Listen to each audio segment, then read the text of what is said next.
আমি গতকাল যে ইগনিশিয়ার আলোচনা করেছিলাম সেখানে তুলে ধরেছিলাম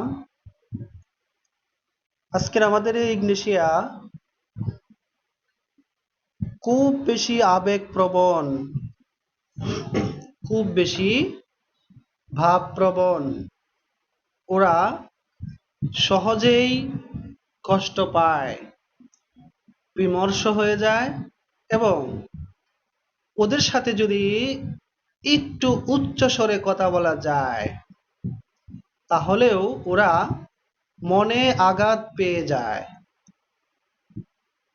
এবং সেই আঘাতটাকে লালন করে এবং কেন আমাকে উচ্চ স্বরে আমার সাথে কথা বলল সেটাকে চিন্তা করে এবং এই দুঃখ এবং ভারাক্রান্ত মনে সে চিন্তা করিতে থাকে কেন আমাকে উচ্চ স্বরে কথা বলল। তাহলে আমরা যদি পাই সহজেই কষ্ট পায় এবং এই ধরনের কষ্টগুলো অথবা যে কোনো মনের কষ্ট মনের মধ্যে চাপিয়ে রাখার ফলে ধীরে ধীরে ইগনেশিয়ার রোগী হয়ে যায়। এগুলো চাপিয়ে রাখার ফলে যদি কোনো রোগ হয় সেখানে আমরা অবশ্যই ইগনেশিয়াকে চিন্তা করতে পারি। আমি আরো আগে বলেছিলাম আমাদের হোমিওপ্যাথিকে যদি আমরা সফল চিকিৎসক হতে চাই তাহলে অবশ্যই পার্থক্য করতে হবেই, পার্থক্য খুঁজে বের করতে হবেই। যদি আমরা পার্থক্য খুঁজে বের করতে না পারি তাহলে হোমিওপ্যাথি করে কোনো লাভ নাই। আমি বলেছিলাম অল্পতেই কষ্ট পায় অথবা অল্পতেই রেগে যায়। আমাদের ইগনেশিয়াও কিন্তু অল্পতে রেগে যায়, কিন্তু সে রাগটাকে সে কি করে মনের ভিতরে চাপিয়ে রাখে।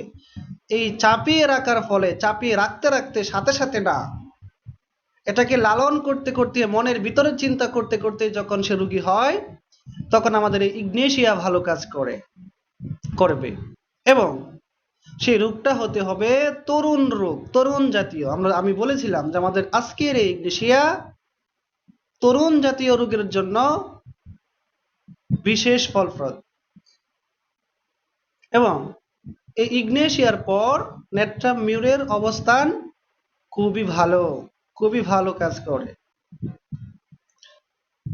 আমি আপনাদের আরো বোঝার সুবিধার্থে যদি আমি বলি, আজকে যেটা আমি গতকালও বলেছিলাম, এখন আমি রাগ করলাম, রাত্রে অসুস্থ হয়ে গেলাম, সে কিন্তু ইগনেশিয়া না। দেখুন আমাদের এই ছোট ছোট বিষয়গুলো পার্থক্য করার জন্য বড় বড় হাতিয়ার। এই ছোট বিষয়গুলোকে যদি আমরা পার্থক্য করতে না জানি তাহলে হোমিওপ্যাথিতে সফল ডাক্তার হওয়া যাবে না। আমাদের সার্টিফিকেট হয়ে যাবে, আমরা ডাক্তার হয়ে যাব, কিন্তু সফল হতে পারবো না। সফল হতে হলে অবশ্যই আমাদের কি করতে হবে, এই ছোট ছোট পার্থক্যগুলো বুঝে বুঝে অ্যাপ্লাই করতে হবে। আমি এখন থেকে দুই দুই বছর আগে যে পরিমাণ রোগী আমার কাছে সুস্থ হতো তার থেকে বলতে গেলে আপনার 2 গুণ বলবো না, 3 গুণ বেশি সুস্থ এখন হয় আলহামদুলিল্লাহ। সেটা কেন? এখন চেষ্টা করি কোথায় পার্থক্য আছে ওই মেডিসিনের সাথে ওই মেডিসিনের, এবং একই লক্ষণ অনেক মেডিসিনে আছে।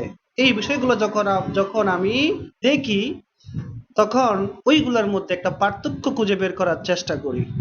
যদি আমরা ওই পার্থক্যগুলো খুঁজে বের করতে পারি এবং রোগীর কাছ থেকে যদি আমরা খুঁজে খুঁজে লক্ষণগুলো বের করতে পারি তাহলে আমরা সফল হোমিওপ্যাথিক চিকিৎসক হব ইনশাআল্লাহ। এখন দেখুন, আমি আপনাদেরকে বলেছিলাম যে আপনাদের অনেকের মনের মাঝে প্রশ্ন আসতে পারে যে স্যার যে মাইন্ড সিমটম গুলো বলতেছে, মেডিসিনের যে লক্ষণ সমূহ স্যার বলতেছে, এগুলো তো রোগীর কাছ থেকে সংগ্রহ করা আমাদের জন্য কঠিন, অথবা সম্ভব না, অথবা কি করে এগুলো আমরা সংগ্রহ করব। এগুলো সংগ্রহ করার জন্য কিন্তু আপনার কৌশল অবলম্বন করতে হবে। দেখেন, অনেকেই হোমিওপ্যাথিক পড়াশোনা করছে, কিন্তু চেম্বারও দিয়েছে, এরপরে হোমিওপ্যাথিক বিশেষত্বগুলো সে বুঝে না, জানে না। আর এইগুলো জানতে হলে শুধুমাত্র এক দুইটা তিনটা চারটা পাঁচটা মেটেরিয়া মেডিকা পড়লে হবে না। আপনি যখন অসংখ্য মেটেরিয়া মেডিকা পড়বেন, তখন প্রত্যেকটা মেটেরিয়া মেডিকা থেকে আলাদা আলাদা বিশেষত্ব খুঁজে পাবেন, কারণ এক একটা এক এক রাইটার লিখেছেন। তাহলে আমরা যদি গবেষণা চালিয়ে যাই, আমরা যদি হোমিওপ্যাথিক স্টাডিটা কন্টিনিউ করে যাই, তাহলে ইনশাআল্লাহ একটা সময় আমরা সফল হোমিওপ্যাথিক চিকিৎসক হব। শুধু হোমিওপ্যাথিক চিকিৎসক না, আমরা সফল চিকিৎসক হব ইনশাআল্লাহ। এই জন্য আমি আপনাদের কাছে তুলে ধরব যে কখন কিভাবে ঔষধ প্রয়োগ করব, এবং ওষুধ প্রয়োগ করার পর পর্যবেক্ষণ শক্তি কাজে লাগিয়ে রোগীকে সুস্থতার দিকে নিয়ে আসতে পারবো ইনশাআল্লাহ। তাহলে আমি বলেছিলাম, যদি রাগ থেকে রোগ উৎপন্ন হয়, সেখানে আমাদের ইগনেশিয়া, আমাদের স্টেপিসিগ্রিয়া, আমাদের কোলোসিন, এই মেডিসিনগুলো থেকে আমরা ব্যবহার করতে পারি। এগুলোর মধ্যে কি পার্থক্য নাই? অবশ্যই পার্থক্য আছে। পার্থক্যগুলো খুঁজে খুঁজে বের করতে হবে। যেমন আমি বলেছিলাম, তাৎক্ষণিক রাগ হওয়ার পর যদি রোগ আসে, সেক্ষেত্রে কিন্তু আমাদের ইগনেশিয়া মেডিসিন প্রয়োজন হবে না, সেখানে আমরা কোলোসিনকে চিন্তা করতে পারি। এখন দেখুন, যে কোনো রোগ হোক না কেন, আমি আপনাদেরকে গতকাল ক্লাসে বলেছিলাম যে আমাদের রোগগুলো দুই প্রকারের, একটা হলো চিররোগ আর একটা হলো অচিররোগ। অথবা আমরা যদি এটাকে আপনাদেরকে বোঝাতে চাই, সহজে যদি বুঝতে চান, তাহলে বলবেন মানে পুরান রোগ আর নতুন রোগ। তাহলে নতুন রোগের ক্ষেত্রে আমাদের হোমিওপ্যাথিক ওষুধ দ্বারা এত বেশি চিন্তা করতে হয় না। এখন আমরা এখানে যেহেতু অনেকেই নতুন, অনেকেই আমরা ফার্স্ট ইয়ারে পড়ি, আমরা অনেকেই চিন্তা করতে পারি যে জ্বর মনে হয় নতুন রোগ। আসলে জ্বর কিন্তু নতুন রোগ নয়, এটা পুরাতন রোগ হতে পারে। কেননা রোগীরা এসে বলে যে ডাক্তার সাহেব, আমার দীর্ঘদিন ধরে জ্বর, কিংবা রাত্রে রাত্রে জ্বর হয়, আমার জ্বর কোনোভাবেই সারে না, সারা বছর লেগে থাকে। তাহলে অবশ্যই এটা পুরাতন রোগ। আর এই পুরাতন রোগের ক্ষেত্রে আমাদের রোগীদের কাছ থেকে সার্বিক বিষয়গুলো যখন আমরা তুলে তুলে নিতে পারবো, তখন হোমিওপ্যাথি সুষ্ঠু আরোগ্য দিতে পারবো, আরোগ্য লাভ করবে ইনশাআল্লাহ। তাহলে আপনারা জেনেছেন ইগনেশিয়া মেডিসিনের রোগীগুলো কতটুক বিমর্ষ হয়, কষ্ট পায়, এবং সেই কষ্টগুলো লালন করতে হয়। যেমন আমি কয়েকটা উদাহরণ আপনাদেরকে দিয়েছিলাম, যে কোনো পুরুষ মানুষ যদি দ্বিতীয় বিয়ে করে, তাহলে প্রথম স্ত্রী খালি চিন্তাই করতে থাকবে, কেন আমার স্বামী এমনটা করলো, কেন করলো। এটা নিয়ে তার মনের ভিতরে কষ্ট লালন করতে থাকবে। এই লালন করার অবস্থা থেকে আস্তে আস্তে সে রোগী হবে, এবং সে যদি তরুণ রোগী হয়, সেখানে আমাদের আজকের এই ইগনেশিয়া খুব ভালো একটা মেডিসিন। যদি আপনি সঠিক জায়গায় সঠিক সময় ওষুধটাকে প্রয়োগ করতে পারেন, তাহলে আমরা যেন আমাদের পাশাপাশি যেমন আমাদের পরীক্ষার জন্য ভালো হবে ইগনেশিয়া লিখতে গেলে, ঠিক তেমনি আমাদের রোগী দেখতে গেলে আরো বেশি ভালো হবে। আপনাদেরকে যদি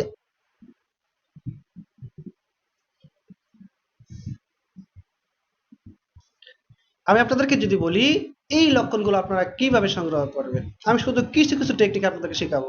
দেখুন, আমি ধীরে ধীরে শেখাবো। সবগুলো টেকনিক একই একই সাথে যদি আমি আপনাদেরকে শেখাই, সেখানে সবগুলো মাথায় রাখতে পারবেন না। এখন রুগী আসলো, রুগীর কাছ থেকে তার মনের চিন্তা চেতনা চেতনা চেতনা নেওয়াটা যদি আমাদের জন্য কঠিন হয়, তাহলে তো মেডিসিনের মূল থিওরি থেকে আমি সরে যাব। কি করে আমি সেগুলো নিব? দেখুন, রোগীর সাথে যদি তার আত্মীয় স্বজন আসে, তার আত্মীয় স্বজন বন্ধু বান্ধবের কাছ থেকেও কিন্তু ওই ধরনের তার মনের অবস্থা, যদি হাজবেন্ড হয় তার ওয়াইফ বলতে পারবে আমার স্বামী এমন, সামান্য কিছু বলতে গেলে কষ্ট পায়, একা একা থাকা পছন্দ করে, খুবই একা একা একা চিন্তা করে, একা একা খাদে। যখন এই বিষয়গুলো বলবে তখনই আপনার ব্রেন আস্তে আস্তে কোথায় যাবে? ইগনেশিয়ার দিকে, তার মনের ভিতরে কোনো কষ্ট আছে কিনা, চাপানো কষ্ট আছে কিনা। তখন আপনি ইগনেশিয়া যাচাই করবেন রোগীর মাঝে, এবং পাশাপাশি কোলোসিন যাচাই করবেন, স্টেফিসিগ্রিয়া যাচাই করবেন। এগুলো যাচাই করে করে সঠিক ওষুধটা দেওয়ার চেষ্টা করতে হবে। এক কথায় যদি আমরা বলতে চাই, ইগনিশিয়ার পেশেন্টগুলোকে বলা যায় পাতলা চামড়ার লোক। পাতলা চামড়া বলতে কিন্তু এখানে কি বুঝিয়েছে? যে ওরা কিছু বলতে না বলতেই কষ্ট পায়, বলতে না বলতেই মন খারাপ হয়ে যায়। এই সে হাসি খুশি ছিল, এখন আবার সে কি আপনার কান্না শুরু করে দিল, কষ্ট পেয়ে গেল। এগুলো কিন্তু আমরা পালসেটিলাতেও পাবো। এই পালসেটিলা এবং ইগনেশিয়ার অন্যান্য সিমটম দিয়ে যখন আমরা বাছাই করব, তখন খুব সহজ হয়ে যাবে পালসেটিলা আর ইগনেশিয়া। ইগনেশিয়া চাই কি? ইগনেশিয়া চাই অন্যের ভালোবাসা যেন সে পায়। সে কাঁদবে, কেন কাঁদবে?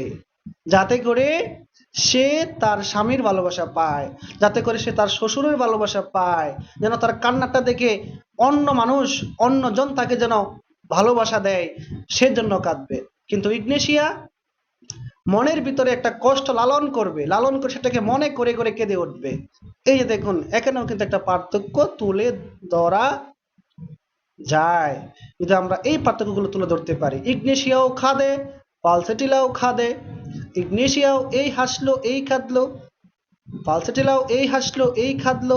পার্থক্য কোথায়?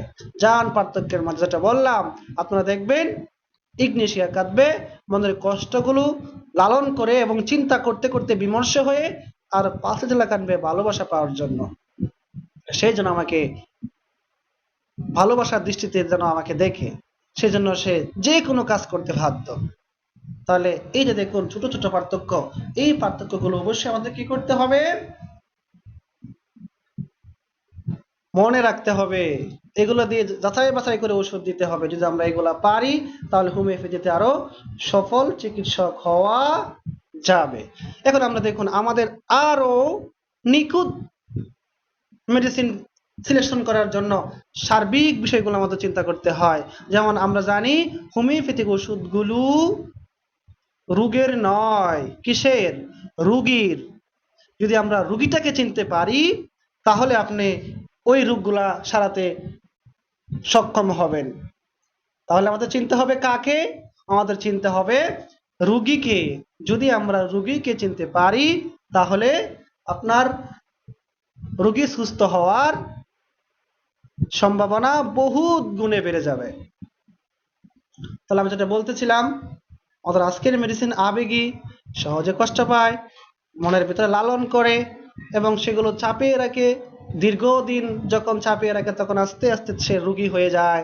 তার মাথা ব্যথা হতে পারে, তার লো প্রেশার হতে পারে, তার অনিদ্রা আসতে পারে, তার আপনার যে কোনো ব্যথা আসতে পারে, অর্থাৎ যে কোনো রোগ আসতে পারে।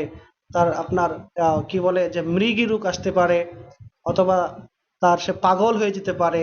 চিন্তা করতে করতে একটা সময় সে পাগলের মতো পাগল হয়ে যাবে। এই ধরনের ক্ষেত্রে আমরা কি করব? আজকের এই মেডিসিন ইগনেশিয়াকে প্রেসক্রাইব করতে পারি। তাহলে আমাদের মেডিসিনের সার্বিক বৈশিষ্ট্যগুলো যদি চিন্তা করি, তাহলে আমরা জানি রোগীর ইচ্ছা অনিচ্ছা এগুলোকে অবশ্যই কি করতে হবে? প্রাধান্য দিতে হবে। তাহলে আমাদের আজকের এই ইগনেশিয়ার টক খাওয়ার প্রতি আগ্রহ পাওয়া যায়, টক খেতে চায়। এখন দেখুন, শুধু টক খাওয়া যায়, এটা আমি নিব কেন? নিব এই জন্য, যাতে করে আমাদের এই মেডিসিনটাকে পরিপূর্ণভাবে যেন আমি সিলেকশন করতে পারি। কারণ টক তো আরো অনেক মেডিসিনে খায়, টক তো হিপারসালফ খায়, টক তো লাইকোপোডিয়াম খায়, আর অনেকগুলো মেডিসিন টক খায়। এখন এই টক যদি পাই, আমি যে কোনো মেডিসিনে যাবো ঠিক আছে, কিন্তু যাচাই করব, বাছাই করব কোন মেডিসিনটা তার রোগীর জন্য আসে। তাহলে আমরা যদি এই প্রত্যেকটা বিষয় নিয়ে যদি দৌড় দেই যে কোন মেডিসিনের রোগীটা আসে, তাহলে আমাদের ব্রেনে অবশ্যই কি করতে হবে? ব্রেনে রাখতে হবে কোন মেডিসিনের ধরনটা কেমন, কোন মেডিসিনের চাল চলনটা কেমন। যদি এগুলো আমরা ধরতে পারি, যদি এগুলো আমরা বুঝতে পারি, তাহলে আপনি আমি হোমিওপ্যাথিক সফল চিকিৎসক হব। যারা আমরা এখানে এখানে গ্রুপে যারা আছেন, তাদেরকে আমি চাই সবাই যেন সফল এবং হোমিওপ্যাথিক মূল নীতিগুলো প্রয়োগ করে একজন সুদক্ষ ডাক্তার হতে পারে। সেই জন্য কিন্তু আমি আপনাদেরকে এই গ্রুপে আমন্ত্রণ জানিয়েছি এবং ক্লাস করাচ্ছি।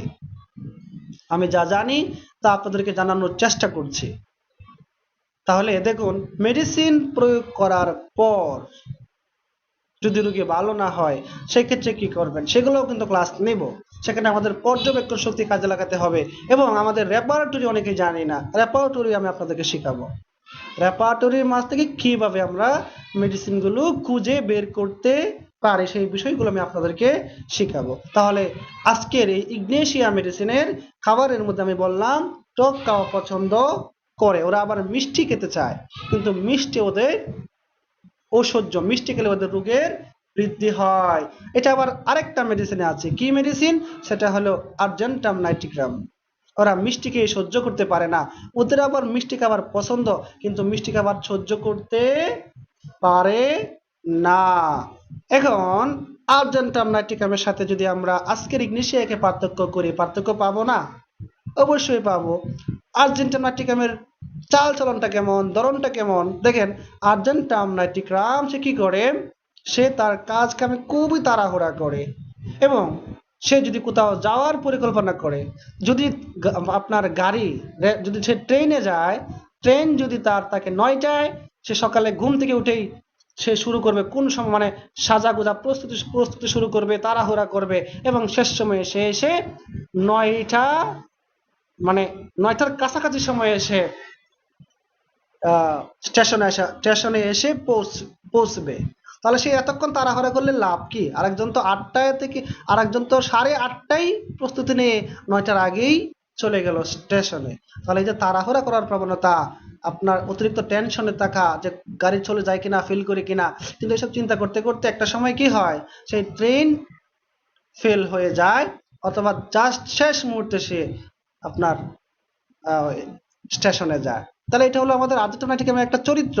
এবং আমরা এটাও দেখতে পাই তাদের, ওরা যখন কোনো জায়গায় যায়, যাওয়ার আগ মুহূর্তে হয় ওদের আপনার পায়খানার বেগ হয়, ওরা বাথরুম করতে চায়। তাহলে এই যে এগুলা বিশেষ বিশেষ বিশেষ বিশেষ আপনার লক্ষণগুলো যদি আমরা মাথায় রাখতে পারি, তাহলে রোগীকে প্রশ্ন করে সেগুলো সম্পর্কে জিগায়ে আমি সঠিক মেডিসিন সম্পর্কে কি করতে পারবো, সিলেকশন সহজ করতে পারবো, সঠিক মেডিসিন আমি সিলেকশন করতে পারবো। তাহলে আমি কি বলেছিলাম, যে ওরা মিষ্টি খেতে পছন্দ করে, টক খেতে পছন্দ করে এবং ওদের মধ্যে আমরা যদি পাই অ্যাভারশন, মানে ওদেরকে অপছন্দ হলো, সেটা কি, মিল্ক, ওরা দুধ খেতে পছন্দ করে না। দেখুন, আপনাদের সুবিধার্থে বলি, আমি ক্লাসটা খুব বেশি বড় করতে চাই না। অনেক ভালো ভালো মেডিসিন আছে, আলোচনা করার মতো অনেক আলোচনা করা যাবে, গভীর ক্রিয়াশীল মেডিসিন, সেগুলো নিয়ে আমি আপনাদের সাথে আলোচনা করব। শুধুমাত্র ফার্স্ট ইয়ারের সুবিধার্থে আমি এই ক্লাসগুলো নিচ্ছি। এখন দেখুন, ভয় পেয়ে যদি রোগ উৎপন্ন হয়, সেখানে আমরা কি করব, অনেকগুলো মেডিসিন আছে, আপনি কোনটা দিবেন? আছে ইকোনাইট, ভয় পেয়ে উৎপন্ন হলে ইকোনাইট দেওয়া যায়। আছে কি ওপিয়াম, ভয় পেয়ে রোগ হলে দেওয়া যায়। এগুলো আছে, আমাদের বাছাই করতে হবে। আছে বিরেট্রাম অ্যালবাম, ভয় পেলে, ভয় পেয়ে অসুস্থ হলে দেওয়া যায়। আর আজকের এই মেডিসিন ভয় পেয়ে অসুস্থ হলেও দেওয়া যায়, তবে পার্থক্যটা বের করতে হবে কোথায়, ওই যে আপনার সার্বিক বিষয়গুলো চিন্তা করে, পার্থক্য করে আপনি এগুলো মেডিসিন থেকে বের করে দেন, দেখবেন আপনাদের রোগীগুলো সহজেই সুস্থতার দিকে চলে আসবে। আর মেডিসিন প্রয়োগ করলেই যে রোগী সুস্থতার দিকে চলে আসবে তাও কিন্তু না, সেখানে একটা বিশাল একটা আপনার ওই কি বলে পর্যবেক্ষণ শক্তি যদি কাজে লাগাতে না পারেন, সেখানে আবার ব্যর্থ হয়ে যাবেন। মেডিসিন দেওয়ার পরে আবার যখন পুনরায় মেডিসিন প্রয়োগ করবেন, আপনার রোগীগুলো ভালো হবে না, ওই রোগীগুলোর যে ভালো হওয়ার প্রক্রিয়াটা সেটা ব্যাঘাত ঘটে যাবে। আর যদি ব্যাঘাত ঘটে যায়, তাহলে আপনার চিকিৎসাটা সম্পন্ন হবে না। এখন দেখুন, আমি আপনাদের বোঝানোর জন্য আমি আরেকটু এগুলা বলে আজকে ক্লাস শেষ করব। আজকে আমি একটু তাড়াহুড়া আমার মাঝে আছে, ব্যস্ততা আছে, এরপরে আমি আজকে ক্লাসটা নিয়েছি যাতে করে আমাদের ধারাবাহিকতাটা বজায় রাখতে চেষ্টা করছি আমি। তাহলে দেখুন, মাথা ব্যথা, একটা রুগীর মাথা ব্যথা নিয়ে আসলো, আমরা আমাদের ব্রেনে কি আসবে?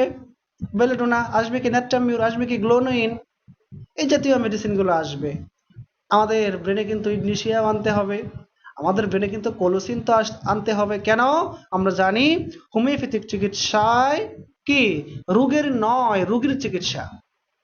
তাহলে মাথা ব্যথা, দীর্ঘদিনের মাথা ব্যথা, এখন সে কোন মেডিসিনের রোগী আমার খুঁজে বের করতে হবে, এবং ওই তার মাইন্ড সিমটম সহ অন্যান্য পছন্দ অপছন্দনীয় বিষয়গুলো সংগ্রহ করে এরপরে আমি রোগজনিত লক্ষণ, যেটাকে আমি মানে কি বলে যে রোগের লক্ষণের উপরে ভিত্তি করব আমি পরে যাচাই বাছাই করা, আরো নিখুঁত করার জন্য রোগজনিত লক্ষণগুলো কি করব, যাচাই বাছাই করব। তাহলে দেখুন, মাথা ব্যথা, মাথা ব্যথা কেমন আমাদের এই ইগনেশিয়া মেডিসিনের মাথা ব্যথার ধরনটা কেমন? ইগনেশিয়া মেডিসিনের রোগী বলবে, ডাক্তার সাহেব আমার মাথায় এমন মাথা ব্যথা যেন আমার মাথায় কি আছে, ফেরেক ঢুকানো আছে। ফেরেক মানে লোহা, লোহা ঢুকানো আছে এমন আমার কাছে মনে হচ্ছে। এবং সে বলবে, যেই পাশে আমার মাথা ব্যথা হয় সেই পাশে যদি আমি শুইতে পারি তাহলে আমার আরাম হয়, আমি উপশম বোধ করি। অর্থাৎ সেই দিকে যদি সে চাপ দেয় সেখানে সে কি আরাম পায়। কিন্তু চাপে আরাম আমাদের আরেকটা মেডিসিন আমি পড়েছিলাম, আপনাদেরকে পড়িয়েছিলাম, যদি অনেকগুলো মেডিসিন আছে, সেখানে আমি পড়েছিলাম কোলোসিন, চাপে উপশম। এখন আপনি কোলোসিনদের অন্যান্য প্রশ্ন করুন, দেখুন মিলে মিলে কিনা। যদি কোলোসিন মিলে কোলোসিন দিবেন, যদি ইগনেশিয়া মিলে ইগনেশিয়া দিবেন, যদি নেট্রামিউর মিলে নেট্রামিউর দিবেন, যদি ফালসেটিলা মিলে ফালসেটিলা দিবেন। এই জন্য আমাদের এই লক্ষণগুলো আমি কি করব, অবশ্যই আমাদের তুলে ধরতে হবে, প্রাধান্য দিতে হবে। এখন দেখুন, আরো আমাদের আরো গভীরভাবে জানার জন্য যদি আমরা আরো বিশ্লেষণ করি, এই মাথা ব্যথার সময়, আচ্ছা, আমার কথা কি ক্লিয়ার ভাবে যাচ্ছে না? নেটওয়ার্ক সমস্যা? এখন ঠিক আছে? হ্যালো, জি, কেউ একজন কথা বলবেন? আচ্ছা ঠিক আছে, আমি আপনার ডাটা বন্ধ করে আমি ওয়াইফাই চালু করতেছি।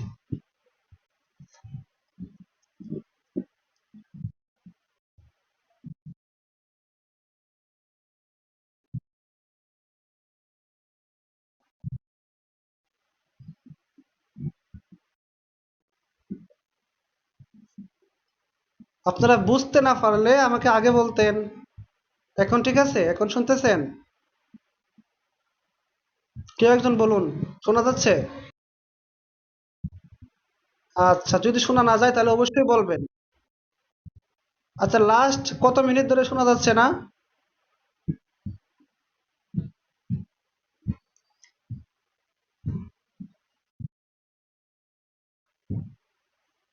ঠিক আছে, ঠিক আছে, আমি আবার এগুলা করছি। তো দেখো, যেটা বলতেছিলাম, মাথা ব্যথা যেই পাশে চাপ দিয়ে শোয়, মানে যেই পাশে মাথা ব্যথা সেই পাশে যদি চাপ দিয়ে শুয়ে পড়ে তাহলে সেক্ষেত্রে সে কি আরাম বোধ করে। তাহলে একই আরাম বোধ আমরা কোথায় পাবো? কোলোসিনতে পাবো। তখন কি করব, কোলোসিনদের অন্যান্য সিমটম গুলো জিজ্ঞাসা করে আমার বের করতে হবে যে আসলে সে কোলোসিন নাকি আমাদের আজকের এই গ্রিসিয়া নাকি অন্যান্য মেডিসিন, আমার অবশ্যই খুঁজে বের করতে হবে। এবং এই মাথা ব্যথার সময় আমরা আরেকটা বিষয় পাবো, যে মাথা ব্যথার সময় যদি পেশেন্ট কি করে, যদি আপনার ওদের যদি প্রচুর পরিমাণে প্রস্রাব হয়, যদি ওরা প্রস্রাব করতে পারে প্রচুর পরিমাণে, সে সময় ওরা আরাম বোধ করে। আর একই লক্ষণে আমরা পাবো কি একোনিয়া, একোনাইট, জেলসিয়াম, সাইলেসিয়া, বেরাট্রামেলবাম। তাহলে এই যে মেডিসিনগুলো আমরা পাচ্ছি, এই মেডিসিনগুলো অবশ্যই আমরা কি করব, রোগীর মাঝে যাচাই বাছাই করে একটা সঠিক মেডিসিন সিলেকশন করব।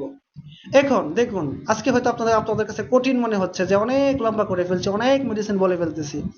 আসলে এটা কি কঠিন মনে করা যাবে না। আমরা অবশ্যই রোগজনিত পার্থক্যগুলো সংগ্রহ করব। এবং তার সার্বিক লক্ষণগুলো আমরা সংগ্রহ করব।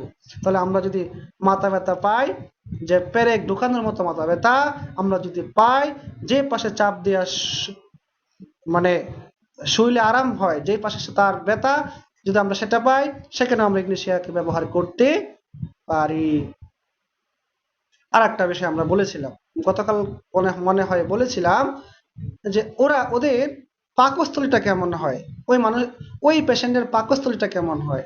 দেখুন, আমরা কেউই কিন্তু কঠিন মনে করব না, সবগুলা নিতে পারবো। আমি নিতে পারি, আলহামদুলিল্লাহ, রোগীর কাছ থেকে সবগুলা বিষয় আমি নিতে পারি, আপনারাও পারবেন, যদি আপনারা চিকিৎসাটা করার মতো, এটাকে মানে ভালোবাসার মতো ভালোবাসতে পারেন, তাহলে একজন ভালো হোমিওপ্যাথ হতে পারবেন। এই জন্য আমি বলি যে কঠিন মনে করবেন না। তাহলে দেখুন, আমি বলেছিলাম আহারে মানে ওই পাকস্থলীর মধ্যে ওরা পাওয়া যাবে কি মানে শূন্যতা, যেন পেটটা খালি হয়ে আছে। ওরা খাবার কাক বা না খাবার খেলেও ওরা মনে মনে করবে যে ওদের পেট শূন্যতায় ভরে গেছে। দেখুন, খাবার খাওয়ার পরেও শূন্যতা মনে হয়। এখন আমরা যদি কোলোসিনতে চলে যাই, যে কোলোসিন্তের ব্যথা, আহারে কি হয়, আহারে বৃদ্ধি ঘটে। আর আমাদের এই আজকের ইগনিশিয়া খাবার খাওয়ার পরও ওদের মনে হয় ওদের পেটটা যেন কালি। এই লক্ষণটাকে আপনার মনে রাখতে হবে। আপনার শত মানে অবার নিশ্চিত হওয়ার জন্য আমরা প্রত্যেকটা বিষয় জানার চেষ্টা করব, তুলে ধরার চেষ্টা করব, যাতে করে রুগীর যাক না ঘন্টাখানেক সময় রুগী দেখতে দেখতে, তাও তো রুগীটা ভালো হলো। তাহলে আমাদের সময়ও যদি যায় কোনো অসুবিধা নাই। আমাদের প্রয়োজন শুধু কি, ম্যাটেরিয়া মেডিকার ওষুধ পরিচিতির যে লক্ষণ, সেই লক্ষণগুলো মনে রাখা। এখন দেখুন, এই ধরনের পেশেন্ট আর একটা বিষয় লক্ষ্য রাখবেন, এগুলা পাবেন। যেমন দেখুন, যদি কোনো কোনো পেশেন্টের মাঝে পাওয়া যায় যে সে বলে, ডাক্তার সাহেব আমার পেট থেকে যেন কি যেন একটা গোল বলের মতো গোলাকার বস্তু পেট থেকে উঠে গলায় এসে আটকে যায়। দেখুন, পেট থেকে উঠে গলায় এসে কোনো একটা বস্তু আটকে যায়, এবং সেটা সে ডুব গিলে কষ্ট করে গিলতে চায় এবং গিলে ফেলার পর আবার এসে আটকে যায়, আবার কোত্থেকে যেন এসে উপস্থিত হয়ে যায়। তাহলে এই গলার মধ্যে যে আটকানোর ভাবটা, এটা কখন হয়, যে পেট থেকে একটা গুল বলের মতো এসে গলার মধ্যে আটকে যায়, এটা কখন হয়, যখন সে দুঃখ কষ্টে বিমর্ষ হয়ে যায়, যখন সে আপনার ওই সুখ কষ্টগুলোকে সে যখন মনে করতে থাকে, চিন্তা করতে থাকে, কাঁদতে থাকে, কাঁদে, ওই সময় তার পেট থেকে একটা গোল ভলের মতো এসে গলার মধ্যে আটকে যায়। এটা ডুব গিলতে চায়, ভিতরে যায়, আবার এসে উপস্থিত হয়ে যায়। এটা কেন হয়? এটা কিন্তু বাস্তবিক পক্ষে বাস্তব না, টেস্ট করলে এখানে কোনো কিছু পাওয়া যাবে না। এটা হলো তার অনুভূতি। সে এই কষ্টটাকে চাপানোর ফলে, আমরা জানি মাইন্ড সিমটম খুব খুব গুরুত্বপূর্ণ। তার মাইন্ডটাকে সে যখন প্রেসারে পালাইয়া দিল, সে যখন চিন্তা করতে শুরু করলো, সে যখন কাঁদতে শুরু করলো, তখনই তার মনে হলো তার গলার মধ্যে কোন একটা কিছু বলের মতো এসে আটকে গেল। তাহলে এটাও একটা আজকের ইগনেশিয়া চেনার একটা গুরুত্বপূর্ণ লক্ষণ। তাহলে দেখুন, আমরা যদি একাধিক ম্যাটেরিয়া মেডিকা পড়ি, সেখান থেকে আমরা অনেকগুলো, কারণ সব রাইটার কিন্তু সবগুলো লক্ষণ একটি বইতে লিখবেন না। যদি তিনি লিখেন তাহলে এই বইটা কেউ কিনবেন না। কেন? কারণ বইটা হয়ে যাবে অনেক বড়, অনেক বড়। বলবে কখন পড়বো এটা, আমাদের তো এমনিতেই আমাদের আত্মবিশ্বাস কম। একটা মেডিসিন যদি একটা বইয়ের মতো হয় হয় তাহলে পড়বো না, এটা পড়বো না, ছোট ছোট ছোট বই পড়বো, যাতে করে আমরা শর্টকাটে শিখতে পারি। আসলে শর্টকাটে যদি আমরা শিখতে চাই, তাহলে যেমন আমাদের কাছে রোগী ভালো হওয়ার হার কমে যাবে, ঠিক তেমনি হোমিওপ্যাথির প্রতি আমাদের অনীহা সৃষ্টি হবে। এই অনীহাকে দূর করার জন্য এবং হোমিওপ্যাথির প্রতি ভালোবাসা বাড়ানোর জন্য আপনাদের সবার হোমিওপ্যাথির যে বিশেষত্বগুলো আছে, সেই বিশেষত্বগুলো অবশ্যই আমাদের জেনে রাখা উচিত। তাহলে যে দেখুন, আমরা যদি বলি জ্বর, জ্বর একটা রোগ, যেটা আমি একটু বলেছিলাম, যে জ্বর আমরা মনে করি অনেকেই নতুন রোগ, যারা সাধারণ তারা মনে করে, হয়তো যারা এই বিষয়ে অনভিজ্ঞ, যে জ্বর আসছেই ভালো হয়ে যাবে। হ্যাঁ, আমিও বলি জ্বর নতুন রোগ, পুরাতন রোগও তো আছে। পুরাতন রোগের ক্ষেত্রে লক্ষণটা কেমন কেমন পাবো, যে আমরা কেমন পাবো ইগনিশিয়ার জ্বরের লক্ষণ, সেটা হবে কেমন, যে আপনার একই টাইমে, প্রতিদিন একই টাইমে ওই জ্বরের লক্ষণগুলো, জ্বরের রূপটা চলে আসবে একই টাইমে, একই সময়ে রূপটা চলে আসবে। এখন আমি যদি জ্বরের ক্ষেত্রে সফল হতে চাই, জ্বরের রোগীগুলো যদি আমরা ভালো করতে চাই, তাহলে জ্বরের পার্থক্য খুঁজে বের করতে হবে। যদি আমরা পার্থক্য খুঁজে বের করতে না পারি, আপনি দিয়ে দিবেন আর্সেনিক, ভালো হতেও পারে নাও হতে পারে। দিয়ে দিবেন ব্রায়োনিয়া, ভালো হতেও পারে নাও হতে পারে, কারণ এটা অনুমান নির্ভর আপনি দিয়েছেন। তাহলে জ্বরের পার্থক্য খুঁজুন।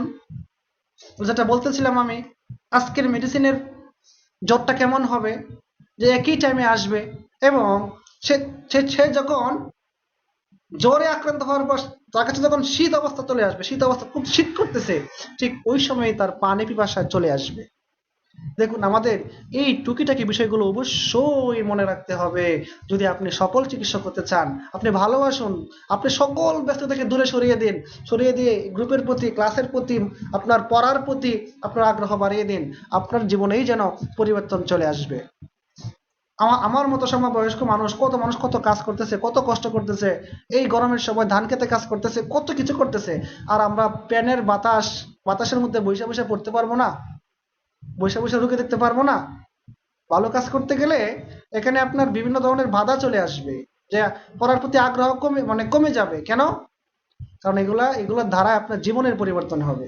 এগুলোর মাধ্যমে মানে অদৃশ্য শক্তি কাজ করে, নেগেটিভ সাইড চিন্তা হয় বেশি আমাদের, যে কারণে আমাদের হোমিওপ্যাথি থেকে আমরা দূরে সরে যাই। আমরা অনেকেই বলি যে হোমিওপ্যাথিক ওষুধ দিয়েছি, কাজ করে না, আরো কয়েকজনকে দিলাম, কাজ করলো না, কেন জানি করলো না। এই যে কেন যে করলো না, সেটাই আমাদের খুঁজে বের করা উচিত। তাহলে দেখুন, জ্বরের ক্ষেত্রে যদি আমি বলি, তাহলে কোন সময় পানি পিপাসা, ওই পানি পিপাসার সময়টা হলো জ্বর এসে যখন তার একটা শীত ভাব চলে আসবে, ওই শীতটা যখন আসবে তখন তার পানি পিপাসা শুরু হবে। তাহলে পানি পিপাসার মধ্যেও যদি বিশাল পার্থক্য বের করার রাস্তা পাওয়া যায়, তাহলে অন্যান্য লক্ষণগুলো কি বাদ দেওয়া যাবে? যাবে না। পানি পিপাসার ধরনটা কেমন দেখুন, আমরা চলে যাই ব্রায়োনিয়াতে। ব্রায়োনিয়ার পানি পিপাসার ধরনটা কেমন ছিল পড়িয়েছিলাম, যে ব্রায়োনিয়ার জ্বরের রোগী কি করতে চায়, চুপচাপ থাকতে চায়, লড়তে চায় না। কারো অন্য কোনো মানুষ তার কাছে আসাটাও সে খারাপ মনে করে, তার কাছে ভালো লাগে না। কেন ভালো লাগে না? কারণ অন্য কেউ এসে তার সাথে কথা বলবে, তার আত্মীয় স্বজন এসে তার সাথে কথা বলবে, কেমন আছেন আপনি, তার কথা বলতে হবে। কথা বলতে গেলে তার আপনার এই মুখ লড়বে, জিহ্বা লড়বে, এই লড়াতে সে চায় না। এই জন্যে যদি কোনো আত্মীয় স্বজন তার কাছে আসে, সে এটা বিরক্ত বোধ করে। কেন?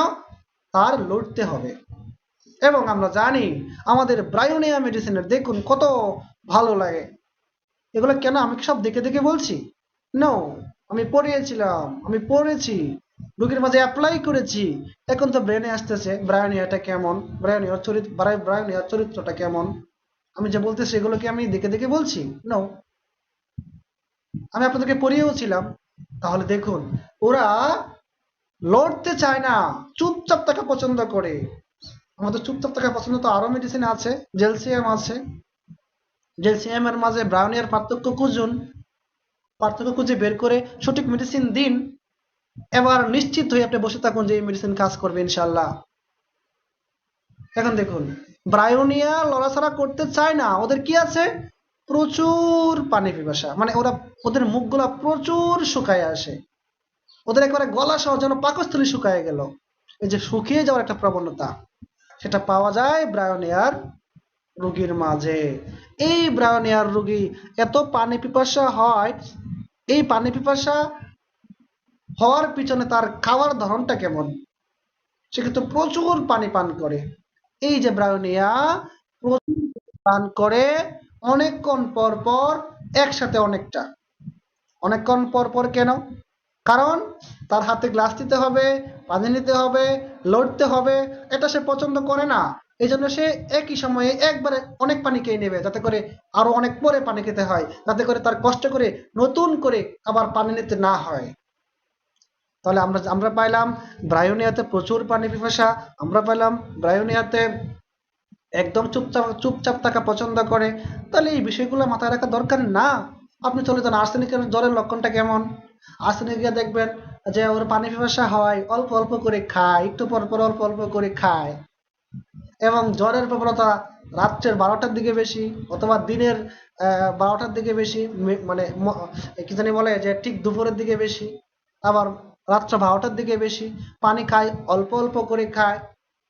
হ্যাঁ, আর্সেনিকের এখন সার্বিক অন্যান্য লক্ষণ কি আছে না? আমি যদি একিউট রোগের কথা বলি, নতুন রোগের কথা বলি, তাহলে কিন্তু বিস্তারিত জানার প্রয়োজন নাই। সেখানে জ্বরের আপনার পানি পিপাসা, জ্বরের সময় কোন সময়টাতে আসে, এগুলোর উপর ভিত্তি করে, এরপর হ্রাস বৃদ্ধি, এগুলো সংগ্রহ করে ওষুধ দেওয়া যায়। কিন্তু আপনি জানেন ব্রায়োনিয়ার লক্ষণ, আর জানেন আর্সেনিকের লক্ষণ, আর জানেন বেলেডোনার লক্ষণ, তিনটা মেডিসিনের লক্ষণ জানেন, তাহলে কিন্তু আপনি তিনটা মেডিসিন রোগীর মাঝে কি করবেন? অ্যাপ্লাই করবেন, বাছাই করবেন। আর এর বাইরে যাওয়ার সুযোগ আমাদের হাতে থাকবে না। আর এই জন্যই আপনার কাছে রোগীর সুস্থতার হার কমে যাবে। হয়তো বা এই রোগী 3 মেডিসিন ছাড়া অন্য কোনো এক মেডিসিনে আছে, তখন আপনি 3 মেডিসিন ছাড়া বাইরে যাইতে পারবেন না। কেন? তার লক্ষণগুলো আপনার জানা নাই। এজন্য চলে আসুন, আমরা হাঁটি হাঁটি পা পা করে ধীরে ধীরে ধীরে ধীরে প্রতিদিন কন্টিনিউ করে পড়াশোনা করে আমরা মেডিসিন সম্পর্কে জানি, শিখি, বুঝি। তাহলে ইনশাল্লাহ একটা সময় এগুলো আমাদের কাজে লাগবে। যাই হোক, ইনশাল্লাহ আমি আলোচনা আর লম্বা করতে চাচ্ছি না। কেন? আজকে একটু আমি এক জায়গায় যাব, আবার সেখান থেকে আবার চেম্বারে যাব। আমি এখন বর্তমানে বাসায় কথা বলছি। তো ধন্যবাদ সবাইকে। ইনশাআল্লাহ সামনের ক্লাসগুলো আরো সুন্দরভাবে তুলে ধরার চেষ্টা করব। আজকের ক্লাসটা তেমন সুন্দর করতে পারি নাই, অনেকটা ব্যস্ততা ছিল আমার। তো ধন্যবাদ সবাইকে। আপনাদের যদি কারো কোনো প্রশ্ন থাকে, যদি আমি আপনাদের প্রশ্নের উত্তর জানি, তাহলে আপনাদের প্রশ্নের উত্তর দিব। কারো কোনো প্রশ্ন থাকলে আপনারা করতে পারেন।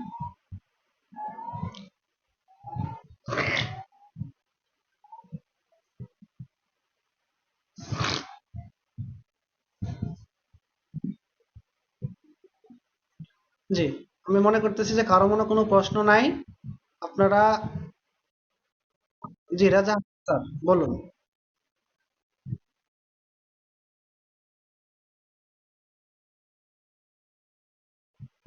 স্যার, এটা সুন্দর একটা প্রশ্ন করছেন। নতুনদের জন্য, নতুনদের জন্য এই প্রশ্নটা খুব বেশি জরুরি। ইগনেশিয়ার, ধরুন আমি একটা ক্লাসে বলেছিলাম, আপনাদের আলোচনায় বলেছিলাম, ধরুন আমি 3টা থেকে 4টা মেটেরিয়া আমেরিকা পড়লাম। সেই 3 থেকে 4টা মেটেরিয়া আমেরিকা থেকে আপনাদের এই লক্ষণ সমূহ তুলে ধরার চেষ্টা করলাম। তাহলে মূল মূল বিষয়গুলো কিন্তু হয়ে গেল। মূল মূল আপনার রুগীটা ধরার মতো আমার হাতিয়ারটা হয়ে গেল। কিন্তু আপনি যদি আরো বিশেষজ্ঞ হতে চান, মানে আরো বিশেষ ভালো মানের ডাক্তার হতে চান, তাহলে আর বাইরেও আপনি চিন্তা করবেন আরো কিছু আছে কিনা। আমি বলবো আছে। তবে সেগুলো যদি আপনি জানেন, শিখতে পারেন, আপনি আরো উচ্চপদস্থ ডাক্তার হবেন। আপনার সাথে অন্য ডাক্তার আসতে পারবে না। সারাদিন অনেক হোমিওপ্যাথি ডাক্তার, আমরা সহ, আমি সহ অনেক ডাক্তার বসে থাকে রোগীর জন্য। কেন? আমাদের এই যে একটা ছোট মন মানসিকতার কারণে আমরা চাই না যে এ সম্পর্কে আরো বই পড়বো। ইংলিশে আমি 10টা মেটেরিয়াল আমেরিকাতে পড়বো, দেখবো কোথায় কোথায় কি পার্থক্য আছে। তাহলে আমি যদি বলি আপনাদেরকে অল্প কথায়, যেটা পড়িয়েছি সেখান থেকে আপনি ঔষধ নির্বাচন করতে পারবেন। এর বাইরে চিন্তা ভাবনা এখন আপাতত করতে পারবেন না, কেননা আমরা নতুন। তবে এর থেকেও যে আলোচনাগুলো আছে, কিংবা এগুলোর বাহিরে মূলটা হয়ে গেছে। এখন অতিরিক্ত যেগুলো আছে, যেগুলো জানলে আরো ভালো হবে, সেগুলো আমরা নেক্সটে জানবো। হয়তো এই ক্লাসটা এখন আগামীকালকে আর দিব না, অন্য একটা মেডিসিন দিব। অল্প অল্প করে একটা মেডিসিন মোটামুটি মূল মূল বিষয়গুলো জেনে এরপরে আমরা আর একটা মেডিসিন পড়বো, যাতে করে আমাদের কষ্ট না হয়। এছাড়া আরো কিছু আছে, তবে এটা এখন ক্লাসের সময় না, আপনাদের জন্য না। এটা আরো সময় দিতে হবে। আশা করি বুঝতে পারছেন। রাজা হাসান স্যার, বুঝতে পারছেন?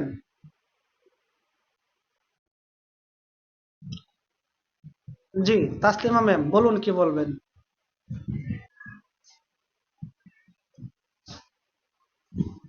তাসলিমা ম্যাম।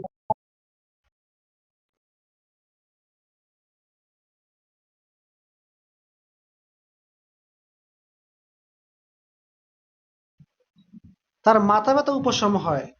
যখন তার মাথা ব্যথা হয় তখন যদি তার প্রচুর পরিমাণে প্রস্রাব হয় তখন তার মাথা ব্যথাটা কমে আসে, এটা বলছি। আর এই মাথা ব্যথা কমে আসার প্রবণতা আপনি দেখবেন আমাদের রোগীকে বাছাই করার জন্য মাথা ব্যথার সময় কি কি করলে উপশম হয়, আমাদের মেটেরিয়া মেডিকাতে কি কি পাওয়া যায়। তো আমি পেয়েছি মাথা ব্যথার সময় যদি প্রচুর পরিমাণে প্রস্রাব হয় তাহলে মাথা ব্যথা কমে আসে। তাহলে আপনি এটা পাওয়ার পর আপনি মোটামুটি নিশ্চিত হলেন যে ডিগনেশিয়া। আবার একই লক্ষণে আরো মেডিসিন আছে, ইকোনাইট, জেলসিয়াম, সাইলিসিয়া, এগুলো আছে। এগুলোও আমরা রোগীর মাঝে পরীক্ষা করব ওদের নিজস্ব লক্ষণগুলো দিয়ে। আশা করি উত্তরটা পেয়েছেন। আর কারো কোনো প্রশ্ন আছে?